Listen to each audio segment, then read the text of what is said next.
Hello everybody, welcome along. My name is Benjamin Bloom. This is the Benjamin Bloom Football Channel. Please leave your bias at the door and join us in commiserating Sheffield Wednesday.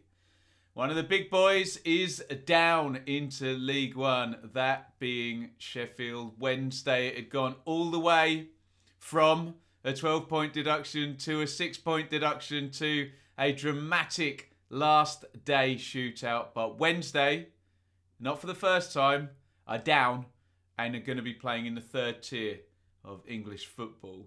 Anyone who's watched my relegation videos know that I have several theories about why clubs go down to the Championship. Have a think about these as we're going through what's happened at Sheffield Wednesday. Here are my theories. Owners relegate clubs. Chaos relegate clubs. Bad luck relegates clubs. Being too small relegates clubs. I think you know where we're going with this, but you can make up your own mind and let me know in the comments whether any or a multiple of those theories, ideas may have added to the eventual demise of Sheffield Wednesday. With a lot of these videos, we focus just on the season. Sometimes we have to go back a bit into the previous season. With Wednesday, I'm afraid we have to go back quite a little bit before, because this is a story that started maybe 5-6 years ago with the appearance and the purchase of the club by Mr. Chansiri. You can see there, Thai Group buys Championship club. The Chansiri Group took over 29th of January 2015. We've got the picture up there. And then look at the next two seasons. 6th place, 4th place. Oh my goodness me. Sheffield Wednesday under Chansiri invested early in his tenure, and they came so close to getting into the Premier League, where, not that it's a complete silver bullet, but let's just say things would have been very, very different had they have managed to get through one of those playoff campaigns. They lost both of them. The first season got to the final, didn't they? And lost to Steve Bruce's Hull. Ironically, he's going to be part of the story later down the line. And then the next season, was it in the semi-finals, I think, the next season? I think that was the season where Huddersfield went up. Am I getting the right years? Yeah, I think I am. Either way, look, a final defeat, a semi-final defeat. And Sheffield Wednesday, under Chansiri, bet the farm on those first couple of seasons. And I dare say, I don't know if the planning went any further than, we're going to spend a load of money. We're going to have a big striking roster. Win all. Rhodes, Forestieri, excuse me, Mayhew, Hooper, Fletcher, Zhao, just seemed to sign all of the go-to Championship strikers. They got close twice, but did they have a plan after that? I don't know. 15th, 12th, 16th, and obviously down this season, from Carvajal in the playoffs to Lahukai to Steve Bruce to, well, and we'll get into this season and some more managerial chaos. Speaking of chaos, dearie me, remember back to my relegation theories. We've got to go to the 31st of July. Sheffield Wednesday deducted 12 points for 2020-21 season. They breached the rules by including the sale of Hillsborough in the wrong accounting year, 17-18 instead of 18-19. I do not want to pick up that hot potato again. You can check out my video on the channel when this points deduction was made. Lots of views, lots of comments on that one. Look, it happened. The accounts went in the wrong year. The deduction was decided. Remember, it was decided at a point where it was sort of too late to put it in last season. Again, I don't want to get into that. It's happened. It's done. And it had the worst possible effect, didn't it? Remember, it's going to start at -12. Sheffield Wednesday are going to appeal. I think you know what's going to happen, but let's move on. Here is the summer business, and long gone are the days of dropping 4, 5, 6, 8 million quid on a striker in the Championship, 5 million quid on Reach or Abdi or, I don't know, whoever. Fishing in a different pool here. Windass and Patterson in for fees. Otherwise, Izzy Brown on loan. Marriott on loan. Flint on loan. None of it really works, does it? We'll give Windass and Patterson some credit, I guess, and we'll say Dunkley and Brown couldn't get them fit, could they, for this season. But a very different look to Chancery's spending this season than previous ones. And look at the outs. Look in there. Fox, Fletcher, Winnall, Forestieri, Mayhew. I said a couple of slides back, did Mr. Chancery have a plan if his spending didn't work? Was he going to get that recruitment churn moving? And if he didn't go up, he was going to sell players at the top of their value and buy new ones and keep that cycle going. It doesn't look like it. All the good players seem to have been, well, other than Lucas Shaw maybe, got 4 or 5 million quid from Reading for him. It just seems that a lot of money was invested at the top of a player's value and seeped out of the club at the bottom of the player's value. And maybe that's why we're here, and it's 2 signings in, one from Cardiff, a converted right back. Maybe I'm being a bit unfair, and Windass obviously from Wigan, who were pillaged for all their players after their administration. So a different look to the recruitment. And here is the first task. Get to 0 points, for God's sakes. -12 was the starting position. After 10 games, they hit -1. You know my thoughts on the Championship. I go by that 10-year average, 45 to survive. Wednesday had -12. We were looking at around a 60-point season. If you forget the deduction, take it off, get to 48. Would you survive with that? Well, you tell me, looking at the tables now at the end of the season. Some good results in there, particularly the first 5 games there under Gary Monk. 2 wins, 2 draws, so 8 points in the first 5. 4 straight defeats, but good win against Bournemouth. And Wednesday have nearly managed to catch up that 12-point deduction within their first 10 games. Good start. And then, as we suspected it might be, knowing the EFL, the deduction is reduced from 12 to 6. Now, again, I have done videos on when it was 12, when it went to 6. At the time, I read all the literature. So, look, I can't remember now. I don't want to say anything and get anything factually wrong. You can watch back my videos. But I do believe I was not surprised that the deduction was halved. Just looking back, remembering, watch the video. I don't want to get into the ins and outs. But all of a sudden overnight, bump. 6 points up the table. The minus is gone Wednesday into 5 points. And then look, you got 36 games to go. You got to make up 3 points there on Coventry in 21st. It looks doable, doesn't it? Good news. A rising tide at the club. The deficit halved. What's the best thing you could possibly do now? Oh my goodness me. Fire the manager. Oh dear. So Gary Monk out. Tony Pulis in. Right at the point where the deficit had been halved. I don't know.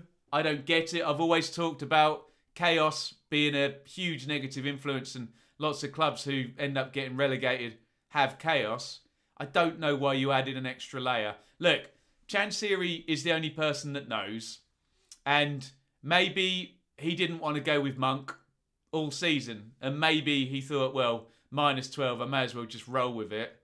And if we're getting close, maybe I'll bring in someone else. I don't know. Is there any logic in that?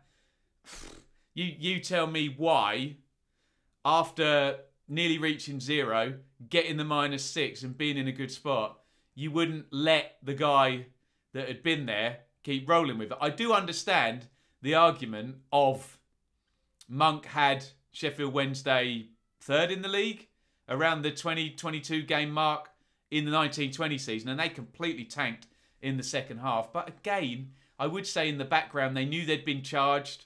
That hanging over the head, I don't know. I do not understand why this decision was made at this time. Unless Pulis was not available and then he was available, or Chansiri thought it was a long shot and now he thought, oh no, we can stay in the division. I just need to get Tony Pulis in. He was a great manager at Palace and Stoke and for a bit at West Brom and Gillingham before then. Let's bring him in. Give the guys a kick up. I don't know. I don't get it. I really don't get it. But there you go. It didn't work because there is winter 2020. Pulis, and I think, how many games have we got up there? 4, 9, 10. We've got 11 games up there through the winter. I don't believe Pulis actually took the first one. So 10 games essentially under Tony Pulis. You know where I'm going with this as well. And they just never got going, did they? Red card earlier in the game against Preston. Draws against Swansea. Fine, Swansea away, a draw. Take that. Stoke, Reading. They led against Norwich, I'm sure. And it was quick goals at the end of the game there that did for them. And then 4 straight defeats. Strangely, 4 points in those last 2 games coming up to Christmas. And then we start to hear all sorts of rumours about January transfer window. Mr. Pulis is not happy. He's not going to get any money. He was promised money. I don't know. Anyone can give me conclusive proof of that. That's what I've heard anyway. There is the table. And again, it's very easy to sit here and say, look, what's the gap?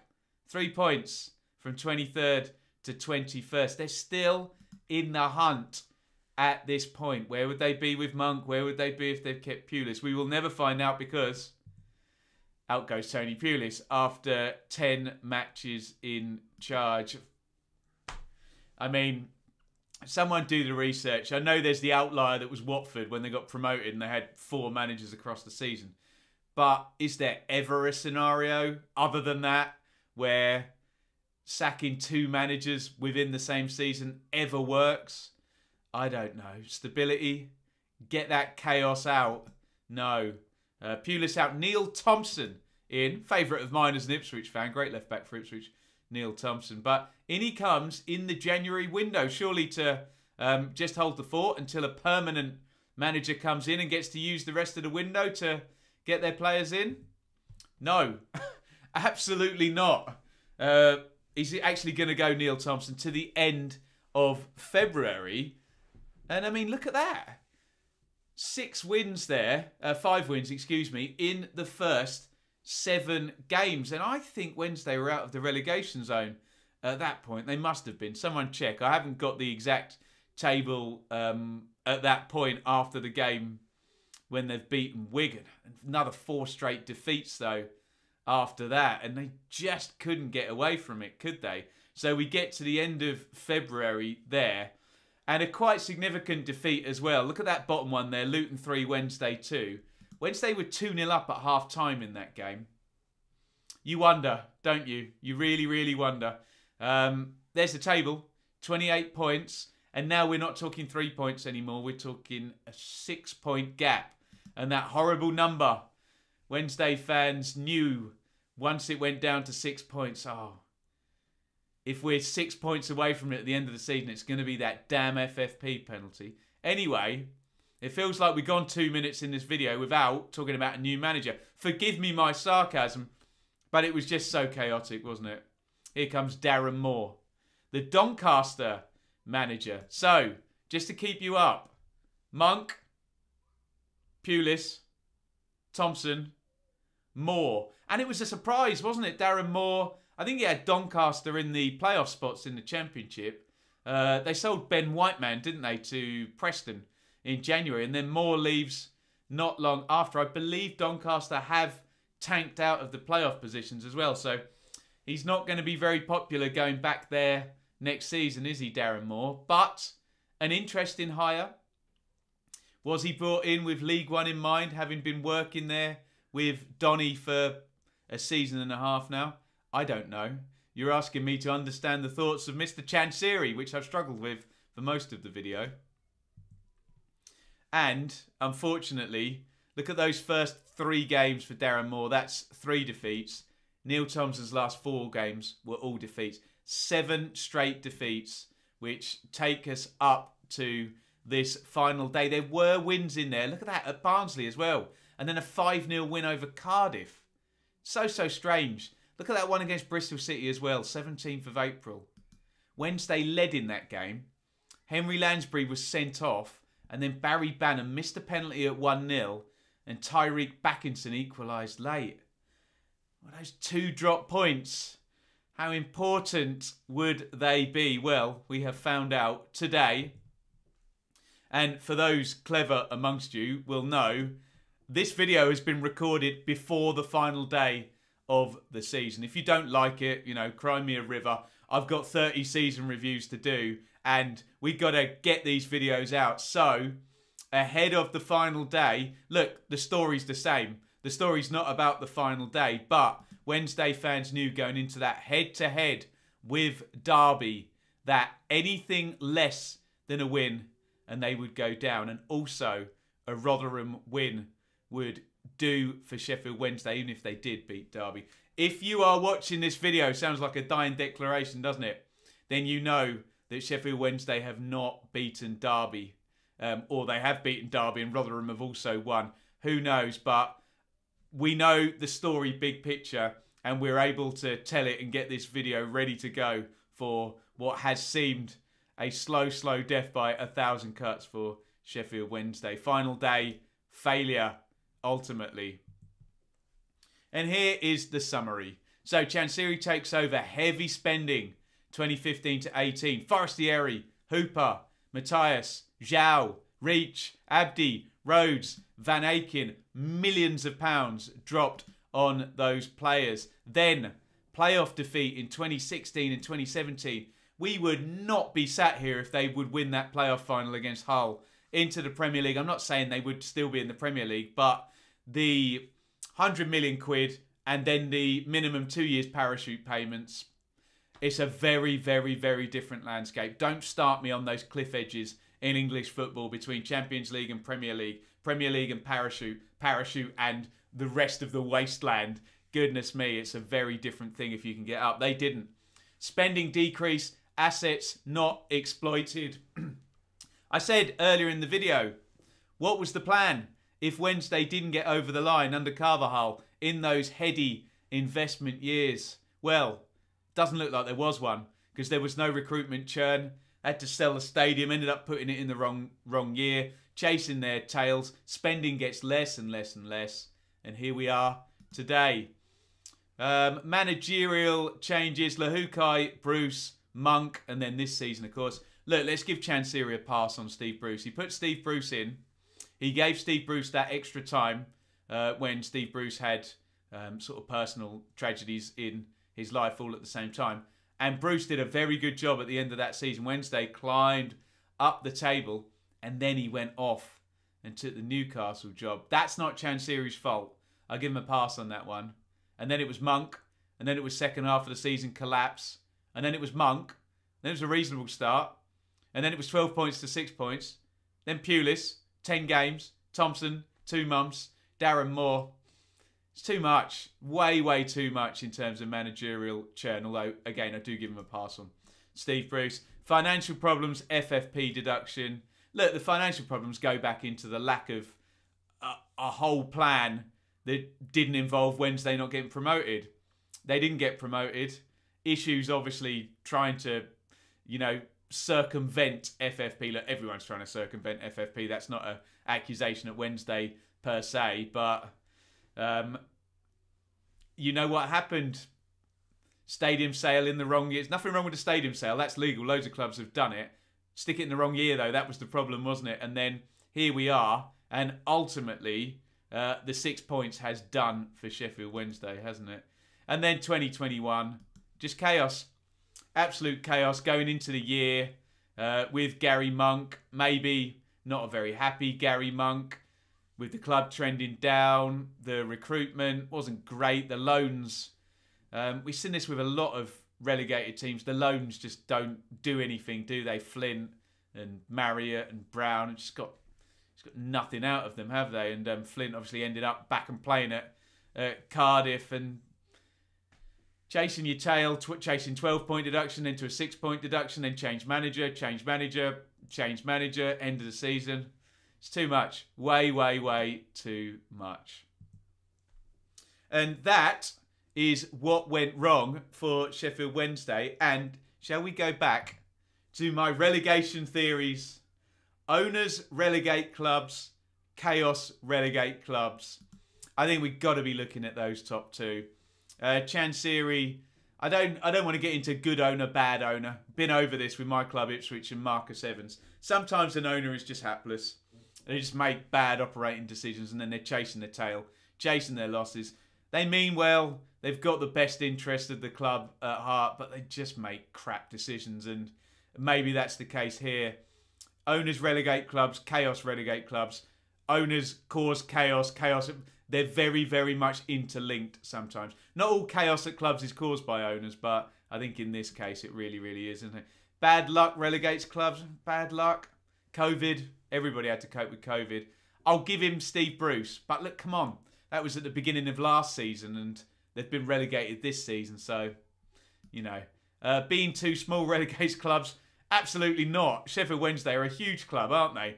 Huge history, big support base, huge stadium, able to get commercial revenues, been in the Premier League.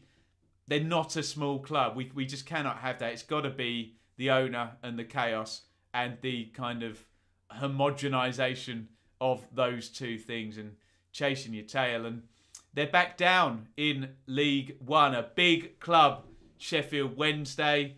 Look, we've talked about it endlessly since the horrible Super League proposal. Big clubs can be relegated if they have a bad stint. And unfortunately in the Championship now, if you gamble against those parachute teams in the FFP era, look at Wednesday, Derby, Forest, Ipswich didn't stop gambling, didn't they? You're going to end up in one place if you don't get it right. If you are Fosun Group and you pump 50 million quid into Wolves, that's a better gamble in that 1 year. Lost £1 million a week on average. Norwich gambled on Stuart Webber. They won big style. So did Huddersfield, also gambled with Stuart Webber. Didn't spend, though, did they really? Sheffield United, Chris Wilder. Leeds, bit of a gamble. Get Bielsa, pay him what he's worth. Up you go. It's hard. It's really, really hard. Chancery gambled and he did not win. And that is why Sheffield Wednesday have ended up in League One. Look, get your comments in. Let me know what you think about my appraisal of a big club going down into League One. Thank you to the Wednesday fans who have been regulars on the channel in the streams. Regular, good people, lovely people. Gallows humour from a lot of them. Captain Nat, I'm thinking. Alex, Glenn. Look, I'm probably not naming a few who've been there. Sorry if I've forgotten off the top of my head. But good relationship with the Wednesday fans. Please do keep subscribed.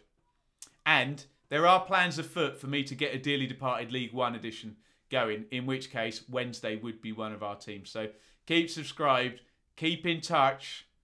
Good luck, Godspeed, Sheffield Wednesday, an English footballing institution who are going to be down with my lot, Ipswich. We haven't had the playoffs yet, have we? Sunderland, Blackpool, Charlton, Oxford, Pompey. Join the list of formerly big clubs, maybe still big clubs, institutions with great history in the third tier of English football. That is my thoughts on Sheffield Wednesday relegated. What went wrong? Get involved in the comments, and it's a big over and out from me. Thank you so much for watching. If you enjoyed this video, please hit the like button to see more videos from this channel. Hit the subscribe button and to be notified every time we upload. Ring the bell for those notifications to come through on your device. If you really want to support the channel and me as a content creator, I will be eternally grateful if you head over to the merch store and grab something, or support over on Patreon, patreon.com/Benjamin Bloom. Thank you for your time. Go and watch another video.